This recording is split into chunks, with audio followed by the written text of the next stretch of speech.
Okay, take it how it resonates. We have the purple cloaks here. Okay, every time I see this gives me that energy of that secret society. That could also be the ship here that's coming down.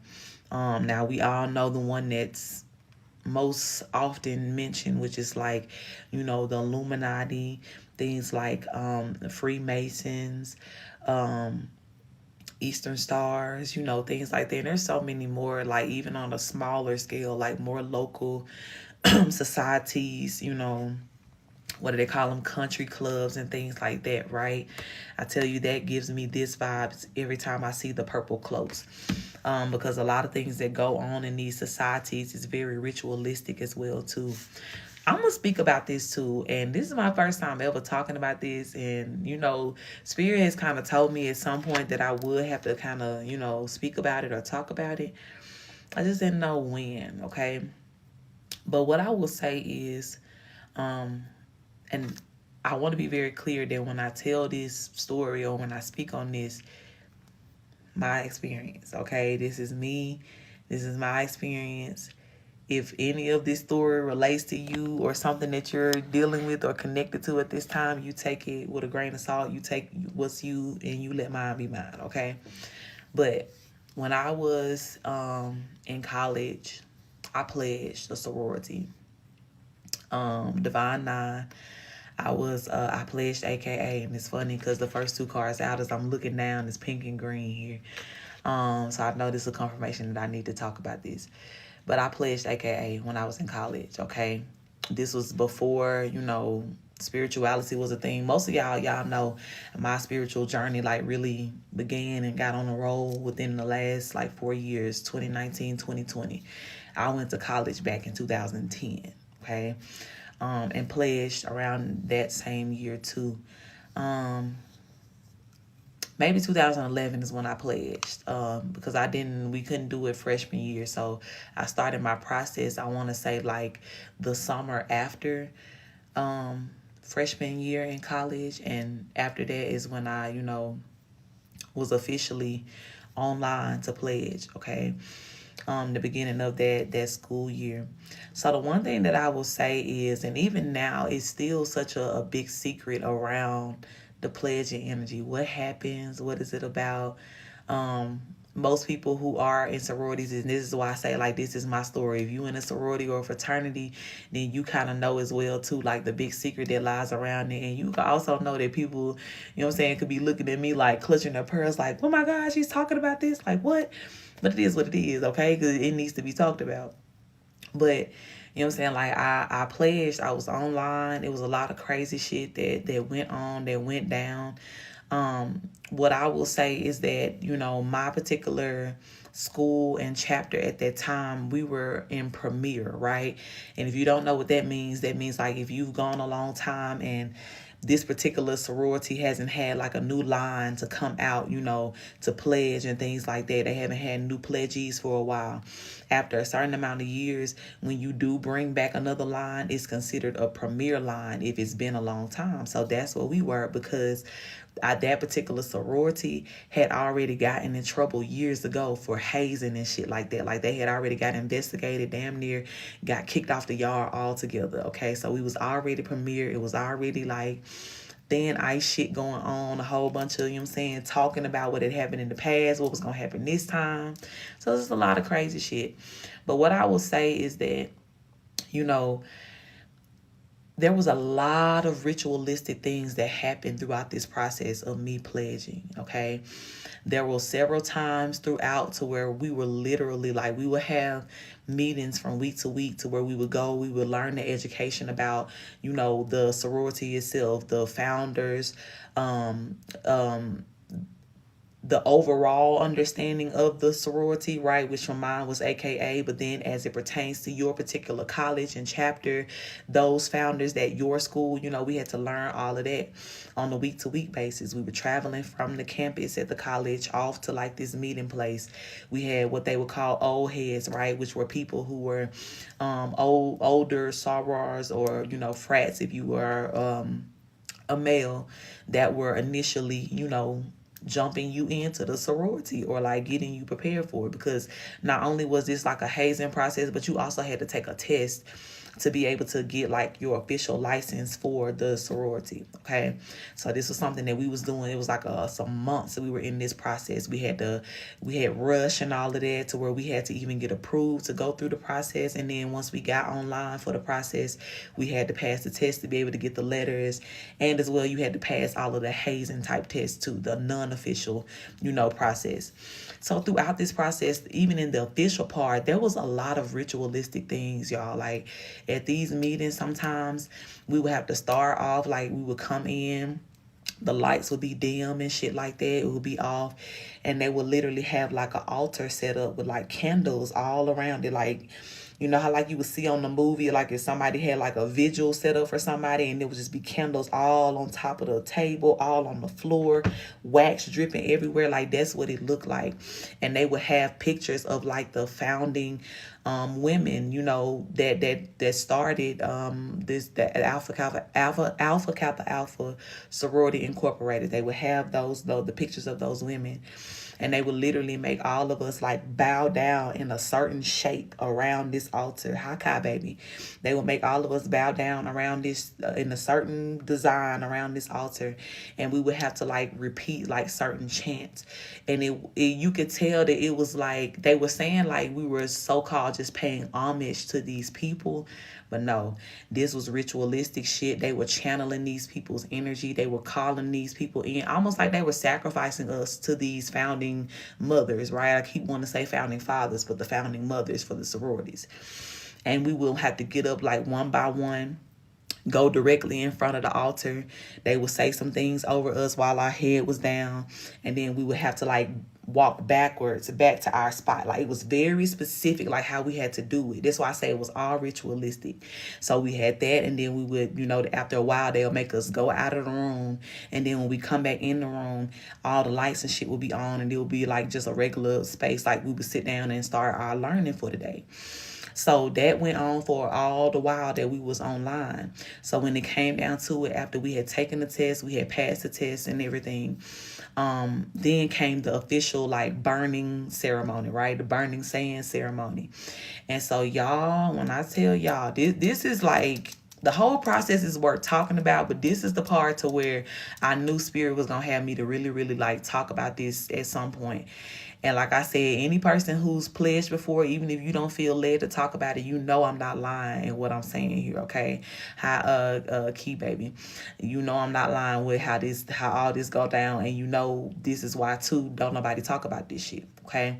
So when we came down to it, and it was the day that we were supposed to do like our burning ceremony before we had the official pinning ceremony, right? And there's an official pinning ceremony to where this is like you can invite your family and people like that to come and see, like you can tell them like, yeah, I was online. You know how a lot of times too when they have like those I can't think of what it's called, but pretty much when they come out, right, you may show up and there'll be like a step show or something where people will come masked, they'll be lined up walking together, and then they'll reveal themselves, right? That's like the public official like revealing.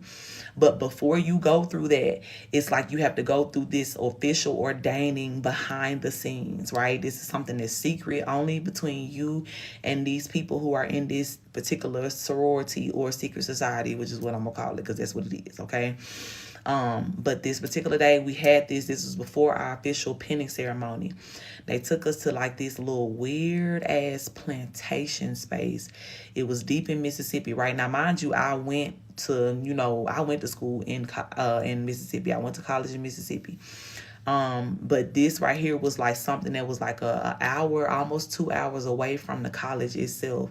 We was already in the Mississippi Delta, you know what I'm saying? Wasn't nothing out there. So they took us, when I say in the cut, they took us in the cut.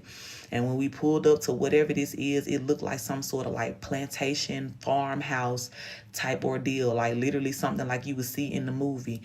No other people, like we hadn't seen houses for miles. When we was driving out there, they told us to like carpool, don't bring a lot of cars. So, you know what I'm saying, they only gave the address to like a few people, and we had to like bunch up and all get there together. And so when we pulled up, it was like one of them long gravel driveways, trees all down the driveways, a whole bunch of land. We saw like farm animals and shit like that. I don't know where the fuck we was, y'all. Like when I tell y'all, it was really like on some movie shit. And so we went out there. They had us to wear, I want to say for this, we were wearing all black. For the pinning ceremony, when we like went public, we had to wear all white down to the stockings, everything, shoes. And then for this ceremony, we had to wear all black. We were still dressed up. They very specific about what we had to wear. Everything was like stockings, things like that. Like they were very particular about what we had to put on. Literally, almost like somebody who was making a sacrifice. If you've seen movies, if you know, you know. I hope I'm making this clear. I'm hoping you seeing the visual here of what I was in the middle of, like what I was dealing with. But almost like when you see like a movie where somebody is about to sacrifice somebody and they, okay, put on this outfit, get all nice. You got to make sure that you are clean. Representation, like that's how it was. They was very specific about what we had on.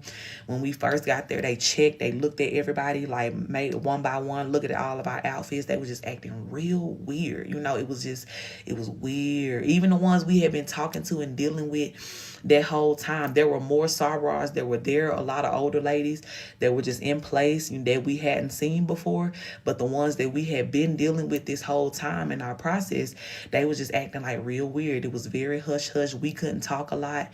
They weren't talking a lot. It was very like, you know, just, you know what I'm saying, like hush hush. They made me change. I shade confirmation because they told us that. That's why they was looking at our clothes too, and they even made us bring extra clothes just in case. Because if what we had on was not presentable, they were going to make us change too. It was so important how we looked for this sacrifice.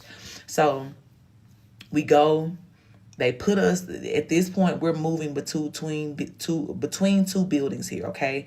Now, they're putting us over here. They're having us to wait in this one space.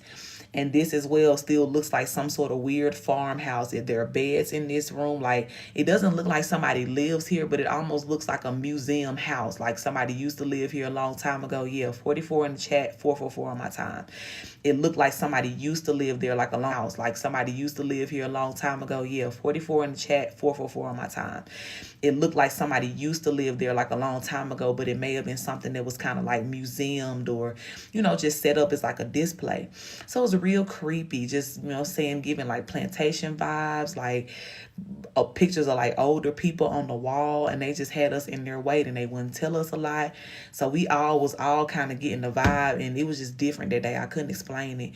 We was all just kind of looking at each other and was like, bro, what the fuck is going on? Like, that's literally how we was talking, because we just felt the need to whisper. Like, it was just, you know what I'm saying? Like, it was weird. It was so spooky. So they took us in that room. We was sitting there waiting. They was like, just sit here and wait until, you know, you get further instructions. So they had one person, one of the sorors that was like a liaison that just kept coming back and forth. If it is breaking up, go out of the live and then come back in, y'all. Okay, so it's doing it for everybody. They don't want me to talk about it. It's doing it for everybody.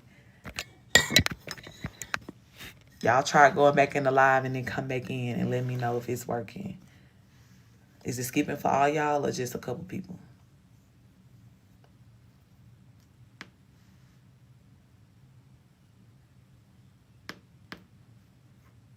Ain't that foolish? Let me know in my back. Is it frozen, y'all? Am I frozen?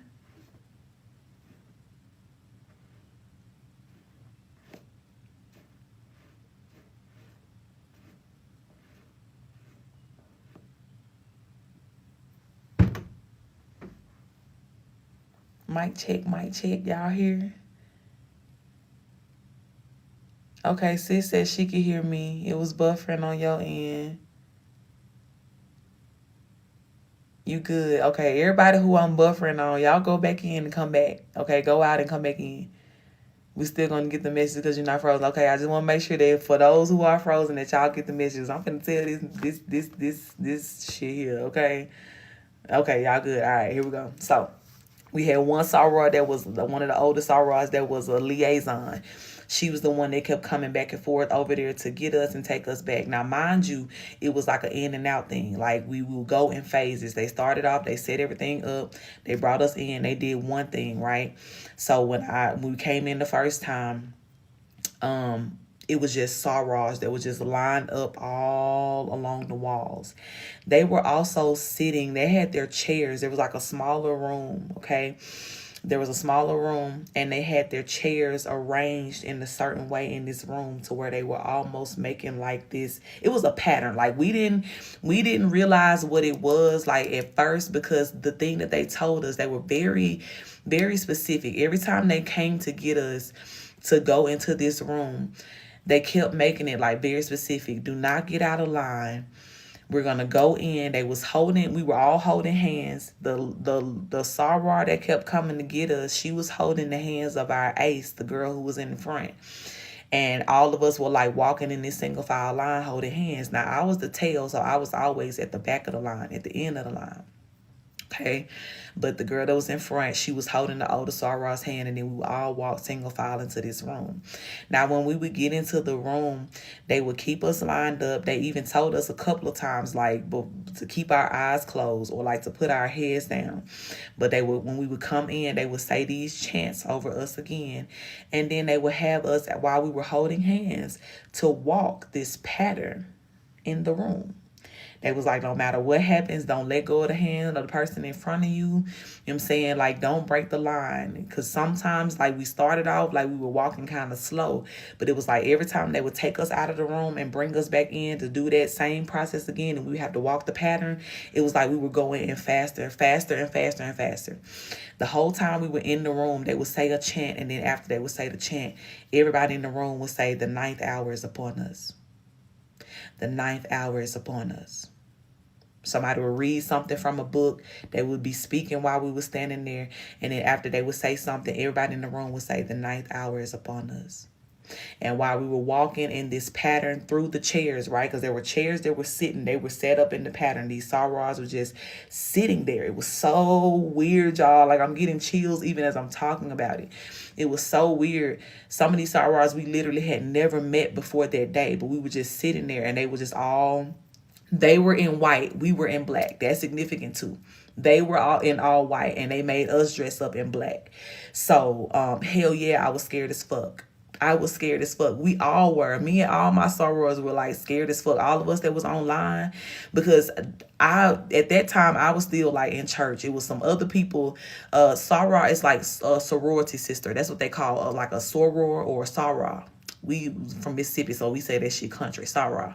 So soror is like another sorority sister.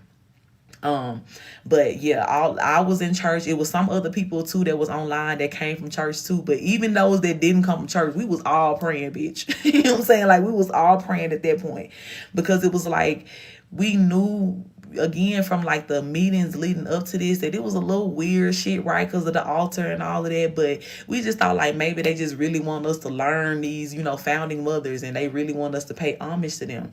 But this right here, nigga, this where shit had really got weird. This where they had really indoctrinated us. This is really where they for real had like sacrificed us, because whatever this was that they were speaking over us, even the fact that, when I talk about, because I'm telling this story because of this message, the purple cloaks, the secret society, but even the fact that it has to be somebody within the sorority that has to bring you in and indoctrinate you and all of that. Like, I'm telling you, this shit is crazy. So we went through this process like a couple times. They would bring us in. We couldn't ask no questions. Like I said, that day was just so hush hush. They told us that we weren't going to be able to ask a lot of questions, that we were just going to have to be very just quiet and listen. You know what I'm saying? Like, just pretty much be obedient, do what you was told to do, and let it be. So we went through that several times, and it was just weird. Like, that last time we was going so fast, we was damn near running. We was holding hands, and they just kept taking us around this circle. The 9th hour was upon us. It just kept, chanting and saying things. Thank you for that love. That last time, like I said, it was like the energy just kept increasing more and more and more every time they took us out of the room and inside of the room. I have no idea what the fuck they was doing while we was outside of the room, because that was a part of the ritual too. And some reason we couldn't be in there because there was something that they were just supposed to be doing. So what I feel is that each time they were like channeling more of our energy. They would walk us through that little, pattern, whatever it is that, this sacrifice circle is what the fuck I'm gonna call it. They would walk us through that pattern, right? Which was something that was used to be able to open up that portal to take our energy and pull on us in that way, or sacrifice us to, whoever these founding mothers are, or whatever demonic forces was connected to this. And that last time, y'all, I'm telling y'all, like when we reached that peak to where like the sacrifice was complete and done, that last round, we was damn near running, like dragging around. And it was a lot of just, the women were like screaming, like, whew, I don't know, y'all. That shit was creepy. Like, it was very, very creepy. And it was like after, everything was done, they did some kind of like closing ceremony to be like, everything is complete. You are official now. That shit like blood of my blood. They was just saying like the official, like you have been brought into the fold here. You are, officially a part of us, a part of this connection here. And when I tell you, like, for the next few days, everybody that I was online with, it was just kind of like this silent, like, what the fuck just happened? Nobody really talked about it. And even to this day, like, I think maybe, like, in the groups, like, when we kind of broke off, maybe some people had, like, little side conversations about it. But as a whole, we didn't talk about that shit. We didn't. It was so creepy. It was so fucked up when it happened. We were all kind of like scarred after that, but it was like we had came so far in the process to where it was like, well, oh well, bitch, like what do you do now? You know what I'm saying? Like we went through it, we did it. Apparently this is what we wanted, this is what we signed up for, paid all this money for, went through this process for. And we just kind of just took the letters, went on smiling like, okay, we got what we wanted and went on about our life. But I don't think anybody was the same after that. For real, I don't think anybody was the same after that. And even I had one girl in particular, like, that was on the line with us less than a year after that. She had denounced her letters on the premises of like, girl, I found God, and that shit was fucked up what we went through. That was all she said. Like, she didn't talk about it. She didn't go into detail again, but it was like we all understood. We hated it. It was like, damn, like we just got our letters. We did a lot for this. We hate that. You didn't stick around longer, but at the same time, if you leaving on the premises of religion and spirituality, we understand why, because that shit is, what the fuck just happened? She said I would ask for a refund. I'm hollering. Okay, listen. At that point, I promise we couldn't have. They had made it very clear, like, once you start this process, that is what it is. And this shit is expensive, too. Like, AKA had some of the most expensive dues and pledging fees and all of that. And even still, just to remain, keep your membership, it's still one of the most expensive, membership fees and things like that. But y'all, when I tell y'all this shit is crazy and this purple cloak shit is real. And this is something like, I'm just a college student at this point, right? I ain't out here looking to sell my soul, you know what I'm saying? Diddy ain't approached me or no shit like that. But even in something as common as you trying to pledge or whatever's going on, you know what I'm saying? Like how these things can happen. These folks are everywhere. This shit is everywhere. That energy is everywhere. Okay? So since then, I have, of course, denounce that shit, you know what I'm saying? Like, and I feel even then, baby, the way I was praying in the midst of that, I don't even think, you know what I'm saying, whatever sacrifices and all that would have took hold or whatever they was trying to get up off of us, they ain't get this shit from me. They never did. Because shortly after that, I ended up leaving that school. And even that sorority, like, I wiped my hands with them and walked off, letting them know about themselves and how I felt about them. Because I was done. Like, it was never that heavy for me. I was already struggling with the concept of sororities and dealing with females and shit like that too. I wanted to be in a sorority for my own reasons, my own personal reasons. But having to go through the politics of dealing with bitches, I wasn't fucking with it. Y'all know we already had that conversation about, how it is, especially like when you are a starseed, a feminine, and trying to have feminine friends. Yeah, at that time, I wasn't around people like y'all who was confident, who knew who they were. So it was always some catty shit. And I just never was down for that in the first place. That wasn't me, you know what I'm saying? So it was a lot of times, even in this process, that I really was asking myself, like, bitch, what are you doing? You know what I'm saying? Like, is it really worth, you know what I'm saying, all you gotta deal with here? Okay, you know what I'm saying? That shit was high as fuck. I had went into debt trying to pledge. All of it, like, that whole process for me was a mess. borrowing money. Like, a lot of this shit ended up even kicking back in my face. Like, it was a whole situation, dealing with that, just trying to get with that. So I definitely, after getting into it, I was definitely like, yeah, to me, this is not worth it. Now, for some people that was on the line, they still go strong. They go to homecoming every year. You know what I'm saying? Like, they ride or die for this shit. They really passionate about it. And, you know what I'm saying? Good for them. I ain't down in this shit. I'm just telling y'all my story, my process. And that's why I said, too, even if you watching this and you in a sorority or fraternity, let your process be yours now. Let it be yours. And you know what I'm saying? Don't take too much from this that you ain't supposed to. But when I speak about these purple cloaks being everywhere, okay, honey, even there, even on the college campus, they are, okay? And was trying their best to cloak me too. Ashay, sis, okay? I'm glad you agree. So all these people, all that type of shit, y'all gonna hear more people coming out about this too. Like I said, and y'all see how my shit started glitching just with me trying to talk about it as one person. But God, okay, sis, y'all see what happened with me just trying to talk about it as one person, because there's a reason why y'all ain't heard this story. You know what I'm saying? In a long time. Like this year, there's a reason why this ain't no common shit that y'all know. I ain't see a lot of people in the comments like, oh yeah, I heard about that too. Like, if you in a sorority or fraternity, right? But this is something, like I said, this is the secret aspect of this secret society. This is a secret aspect. We not really led to talk about this, or allowed in some cases. But you're going to see more people coming forth about this as they're denouncing this.